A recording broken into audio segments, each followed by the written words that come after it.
سرسبز اس گلزار کے یہ پھول ہیں عطار کے، مردہ دلوں کو دے جلا، ہادی ہے طلبگار کے، طلبگار کے۔ الحمدللہ رب العالمین والصلاة والسلام علی خاتم النبیین، اما بعد فاعوذ باللہ من الشیطان الرجیم، بسم اللہ الرحمن الرحیم۔ صلاۃ والسلام علیک یا رسول اللہ وعلی آلک واصحابک یا حبیب اللہ۔ صلاۃ والسلام علیک یا نبی اللہ وعلی آلک واصحابک یا نور اللہ۔ فرمان فاروق اعظم رضی اللہ عنہ ہے، بے شک دعا زمین و آسمان کے درمیان ٹھہری رہتی ہے اور اس سے کوئی چیز اوپر کی طرف نہیں جاتی جب تک تم اپنے نبی اکرم صلی اللہ علیہ وآلہ وسلم پر درود پاک نہ پڑھ لو۔ صلو علی الحبیب صلی اللہ علی محمد۔ میرے اہل سنت دامت برکاتہم العالیہ کی بارگاہ میں عرض ہے کہ ایک مرید کو کیسا ہونا چاہیے؟ مرید جو ہے وہ اپنے پیر سے جتنی ارادت زیادہ رکھے گا، عقیدت زیادہ رکھے گا، ان کی باتوں پر عمل زیادہ کرے گا، ان کے بتائے ہوئے اوراد و وظائف پر کاربند رہے گا، اتنا ہی اس کو مطلب ہے کہ زیادہ فوائد حاصل ہوں گے۔ تو مرید کو ایسا ہونا چاہیے کہ وہ اپنے پیر کے رنگ میں رنگ جائے۔ صلو علی الحبیب صلی اللہ علی محمد۔ امیر اہل سنت سے سوال عرض ہے، اگر کسی نے موبائل میں تصویر دیکھ کر یا ویسے ہی کسی کو دیکھ کر یہ کہا کہ کاش یہ میرا خدا ہوتا، تو ایسا کہنا کیسا؟ یہ کھلا کفر ہے، صریح کفر اس کو بولتے ہیں، یعنی کہ یاد ہے اس نے تمنا تو کہ یہ خدا ہوتا کاش، تو یہ کافر ہو جائے گا، اسلام سے نکل جائے گا، اس کی تمام عبادتیں نیکیاں ختم ہو جائیں گی، نکاح ٹوٹ جائے گا، بیعت تھا تو یہ بھی ٹوٹ گئی۔ اب اس کو چاہیے کہ اس کفر سے توبہ کر کے نئے سرے سے مسلمان ہو اور نکاح بھی اور یہ سب دوبارہ کرے۔ حضور سوال میرا یہ ہے کہ امام صاحب نماز پڑھاتے ہیں نا، 4 رکعت کی نماز پڑھائی انہوں نے، تو یہ ہوتا ہے کہ جی 2 رکعت پڑھائی، اس کے بعد تشہد میں بیٹھ گئے، ہوتا یہ کہ مبتدی جو ہے وہ کبھی کبھار اتحیات سے آگے نکل جاتا ہے، کہیں غلطی میں اس سے بھی آگے چلا گیا، اس نے درود شریف شروع کر دیا، مفتدی پہ کیا سجدہ سہو واجب ہوگا؟ ہاں تو اس سے وہ نماز تو نہیں ٹوٹے گی اس کی۔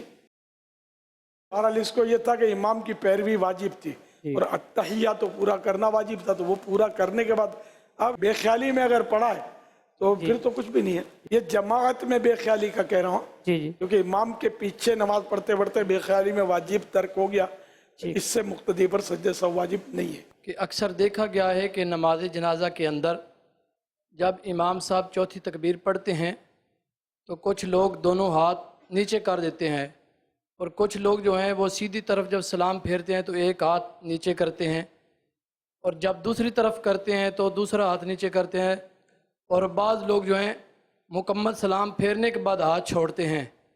تو اس حوالے سے رہنمائی فرما دیجئے کہ کون سا طریقہ بہتر ہے؟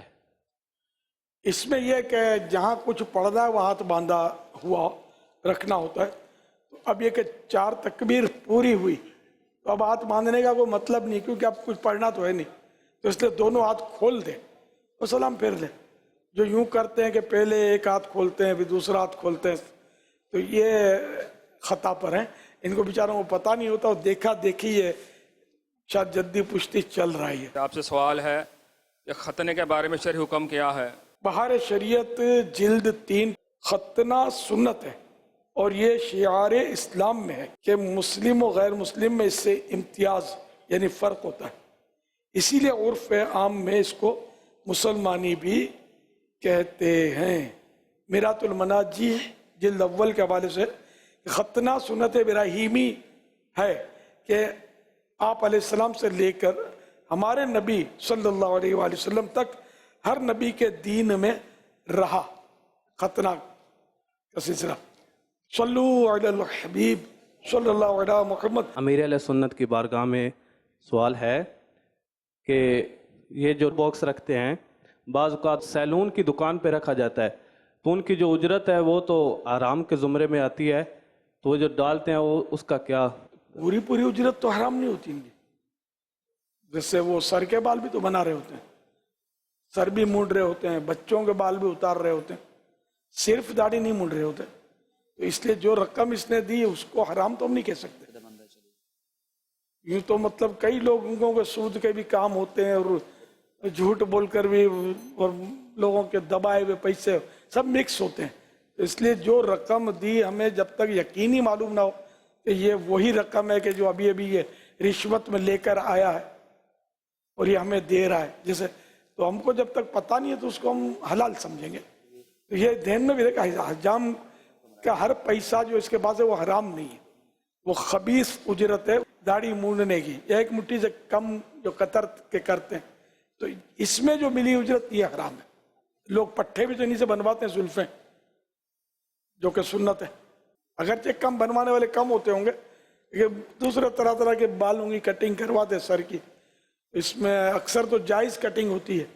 ایک اسلامی بھائی درس نظامی کا شوق رکھتا ہو تو اسے گھر سے اجازت نہ ملتی ہو تو اس کے بارے میں کیا؟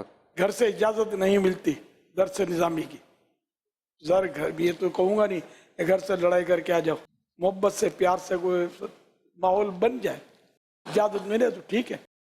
ورنہ یہ کہ آپ نجی طور پر مطالعہ کرنے سے تو نہیں روکیں گے آپ کو. علم دین حاصل کرنے کے لیے اور بھی ذرائع تو ہیں، آن لائن کر لیں. آن لائن میں اگر وہ منع نہیں کرتے، یہ بھی سلسلہ ہے، دینی کتابیں پڑھتے رہیں. امیر اہل سنت کی بارگاہ میں میرا سوال عرض ہے کہ جو قرآن پاک حفظ کرتے ہیں اور اس کو بھلا دیتے ہیں، اس کے بارے میں کیا حکم ہے؟ یقیناً حفظ قرآن کریم کار ثواب عظیم ہے، مگر یاد رہے حفظ کرنا آسان مگر عمر بھر اس کو یاد رکھنا دشوار ہے. حفاظ و حافظات کو چاہیے کہ روزانہ کم از کم ایک پارہ لازماً تلاوت کر لیا کریں.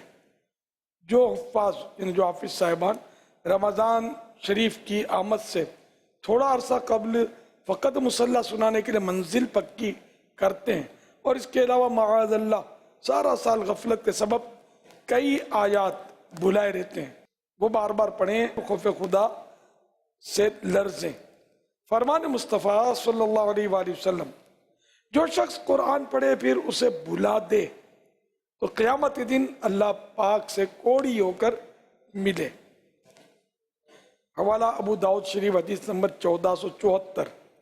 صدر الشریعہ بدر الطریقہ حضرت علامہ مولانا مفتی محمد امجد علی اعظمی رحمت اللہ علیہ فرماتے ہیں قرآن پڑھ کر بھلا دینا گناہ ہے. جو قرآنی آیات یاد کرنے کے بعد بھلا دے گا بروز قیامت اندھا اٹھایا جائے گا. اعلیٰ حضرت امام احمد رضا خان رحمت اللہ علیہ فرماتے ہیں اس سے زیادہ نادان کون ہے جسے خدا ایسی ہمت بخشے اور وہ اس سے اپنے ہاتھ سے کھو دے. اگر قدر اس حفظ قرآن پاک کی جانتا اور جو ثواب اور درجات اس پر موعود ہیں یعنی جن کا وعدہ کیا گیا ہے ان سے واقف ہوتا تو اسے جان و دل سے زیادہ عزیز یعنی پیارا رکھتا. مزید فرماتے ہیں جہاں تک ہو سکے اس کے پڑھانے اور حفظ کرانے اور خود یاد رکھنے میں کوشش کرے تاکہ وہ ثواب جو اس پر موعود یعنی وعدہ کیے گئے ہیں حاصل ہوں اور بروز قیامت اندھا کوڑی اٹھنے سے نجات پائے. آج کل ٹوپیاں نکلی ہیں مختلف قسم کی جن پر نقشے نعل پاک بھی ہوتا ہے، تو ایسی کیپس ٹوپیاں پہن کر استنجا خانے میں واش روم میں جانا کیسا؟ کوئی بھی مسلمان جو عقیدت رکھتا ہے نقشہ نعل پاک سے ہرگز اس کا دل اس بات کو گوارا نہیں کرے گا کہ اس کو یہ لے جائے. شاید بھول کر لے جاتے ہوں گے. تو اس طرح کی ٹوپی پہننا ہے رسک ویسے کہ اس میں یاد رکھنا بہت مشکل ہے. بھول میں آدمی چلا جائے پھر دھوئیں گے تو پانی کہاں جائے گا، یہ بھی ایک مسئلہ ہے. اب یہ کہ یہ